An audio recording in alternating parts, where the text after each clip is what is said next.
Pack it up, SEC. Your time is officially over.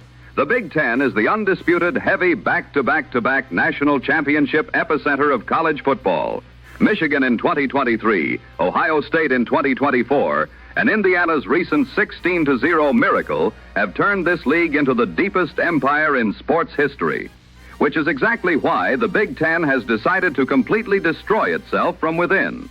Welcome to the era of absolute conference cannibalism. This is Rico Suave from the College Pigskin Hour, so sit back and pour yourself a stiff one. The Big Ten has expanded into an 18-team, divisionless super conference monster.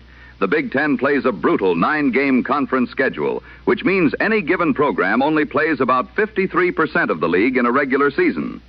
The structural paradox here is a masterpiece. The Big Ten has accumulated the greatest concentration of elite rosters ever seen, and the format has mathematically guaranteed that they will repeatedly beat each other into a fine pulp.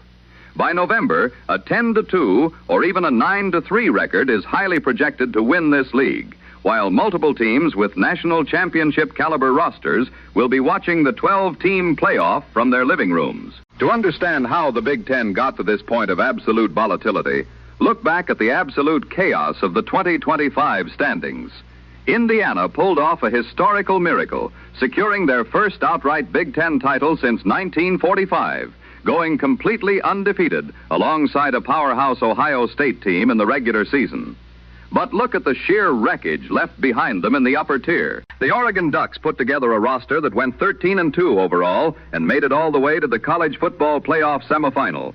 Their only conference loss was to Indiana, but because both Indiana and Ohio State finished 9-0 in league play, the Ducks were completely denied a berth in the Big Ten championship game. Think about that. A team loses one game in October, and it is locked out of its own conference title game. Meanwhile, traditional blue bloods like Michigan and USC stumbled to 7-2 conference records and were promptly relegated to non-playoff bowl games.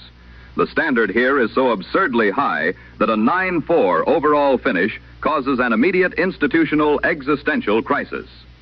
Michigan responded to their non-playoff season by instantly handing the keys to legendary Utah coach Kyle Whittingham.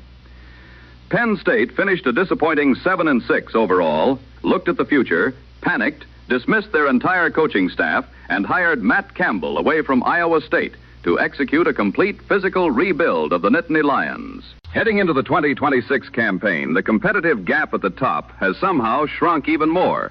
Let's look at the three primary monsters sitting at the table, starting with the defending national champions. The Indiana Hoosiers just finished the greatest season in school history, but Curt Cignetti's reward is a massive mandatory rebuild. Heisman-winning quarterback Fernando Mendoza declared for the draft, taking star receiver Elijah Surratt and defensive anchor D'Angelo Pons with him. How did Cignetti respond? Oh, just by pulling in the nation's top-ranked transfer portal class, headlined by TCU transfer quarterback Josh Huber, who passed for nearly 3,500 yards and 29 touchdowns last year. Backed by a hyper-experienced offensive line featuring Wisconsin transfer guard Joe Bruner, Indiana isn't planning on giving the trophy back without a fight. Then there are the Oregon Ducks, who enter 2026 with the strongest roster in the country on paper, ranking first in the LFTG Performance Index. Dan Lanning managed to convince star quarterback and projected top 5 NFL pick Dante Moore to return for his junior season. And just for fun, Lanning went out and added former Nebraska starter Dylan Raiola to the quarterback room, giving the Ducks the most obnoxious depth in college football. They have elite weapons like Evan Stewart and sophomore phenom DeCorian Moore, and a defensive line returning all 4 starters, including Bear Alexander. The only catch, they lost their veteran offensive tackles and are starting 4 new players up front, including a transfer from Yale. Good luck protecting that expensive quarterback room on the road in November. And finally, the Ohio State Buckeyes. Ryan Day decided to pivot his entire offensive philosophy by hiring former NFL head coach Arthur Smith as his offensive coordinator. Get ready for a run-heavy, play-action paradise built around redshirt sophomore quarterback Julian Sayin, who casually led the nation with a 77% completion percentage, throwing for over 3,600 yards and 32 touchdowns as a freshman. He has sophomore running back Bo Jackson, who cleared 1,000 yards as a true freshman, and junior wideout Jeremiah Smith, who already has over 2,500 career receiving yards and 27 touchdowns. With 4 returning offensive linemen, the Buckeyes are built like an absolute tank. If the big 3 were the only problems, this might be manageable. But the secondary tier of this conference is specifically designed to ruin perfect seasons. Take Matt Campbell's new-look Penn State. He immediately altered the program's DNA by bringing in 4 transfer portal defensive linemen who all weigh over 315 pounds. It's a literal wall of meat. If quarterback Rocco Becht is fully recovered from shoulder surgery, Penn State is a massive threat, especially since their 2026 schedule completely avoids Indiana, Oregon, Ohio State, Iowa, and Illinois. That is a master class in scheduling luck. Over at Michigan, Kyle Whittingham is installing his trademark physical run-first spread option scheme. The bad news? He's relying on a 5-star true freshman quarterback, Bryce Underwood, to pilot a heavily rebuilt offense against a brutal schedule that includes Oklahoma, Oregon, and Ohio State. And then there's USC. Lincoln Riley is under immense pressure to find defensive stability in year 5. So he went out and hired legendary defensive strategist Gary Patterson to install his signature 4-2-5 scheme. Quarterback Jaden Mayava has plenty of weapons, but Patterson's defense gets an immediate trial by fire against a regular season schedule featuring Rutgers, Oregon, Washington, Penn State, Ohio State, and Indiana. But don't forget the actual trap doors in the middle of the conference. Northwestern is opening a brand new stadium with Chip Kelly running the offense and Aiden Childs at quarterback. Illinois is always ready to drag opposing teams into a physical alley fight under Brett Bielema. And UCLA is starting a new era under Bob Chesney with 4th-year quarterback Nico Iamaleava running a highly volatile system perfectly optimized for a random October upset. Let's talk about the actual math of why this conference is a self-inflicted wound. An 18-team divisionless conference playing a 9-game schedule generates a very specific, unforgiving mathematical landscape. The total number of conference games scheduled is calculated using a simple formula. For 18 teams playing 9 games, that means the conference plays exactly 81 games. Because every conference game requires a winner and a loser, the average conference record is mathematically locked at exactly 4.5. This 9-game schedule forces a minimum of 81 conference losses directly into the league standings. To make matters worse, because Big Ten teams only play 52.9% of the league, multi-team ties at 8-1 or 7-2 are incredibly common. And since tied teams rarely play a full round robin, the head-to-head tiebreaker is useless. The conference has to cascade all the way down to secondary algorithms, specifically looking at the cumulative conference winning percentage of your opponents.